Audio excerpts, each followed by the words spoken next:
في البداية أنا حابة أشكر دكتور أحمد على التيم الحلو الجميل اللي هو مختاره ده. بجد عنده حسن اختيار لكل حاجة حواليه. دكتور أحمد والمساعدين فريق الطبي بتاعه كامل، حتى المستشفى اللي بيتم فيها العمليات كلها مختارة بذوق وبأناقة من حد كله ذوق أصلا، زي دكتور أحمد. حابة أشكره على اهتمامه وتشجيعه ليا في فترة مخاوفي من العملية.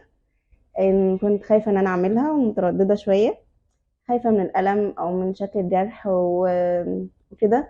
بس هو طمني وقال لي إن الموضوع هيبقى بسيط، وبالفعل الموضوع بسيط جدا.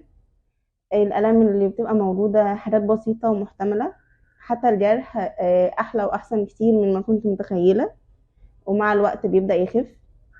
النتيجة نفسها جميلة. يعني الأول كنت مفكرة إنه الكرسي هو اللي محدد النتيجة شوية، بس لما قلعته وشفت بطني نفسها ارتحت في النتيجة قوي، بقى عندي ثقة أكتر في نفسي. الأول كانت مسببة لي مشكلة في اللبس.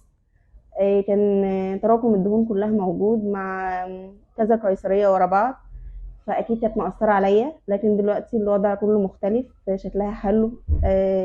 النتيجة طالعة جميلة واحلى كمان مما كنت متخيلة. بصراحة دكتور احمد ايديه تتلف في حرير زي ما بيقولوا، ما شاء الله عليه، ممتاز. اسلوبه وطريقته واهتمامه كل دي حاجات جميلة جدا، حابة اشكره عليها وعلى اني تعبت قوي قبل وبعد العملية بأسئلتي كتير وخوفي وترددي، ولكن هو كان عنده طولة بال. هو والناس اللي معاه كلها ما شاء الله عليهم، مفيش مرة كلمت حد فيهم إلا وطمني، وكانت إجابته بالنسبة لي مريحة جدا.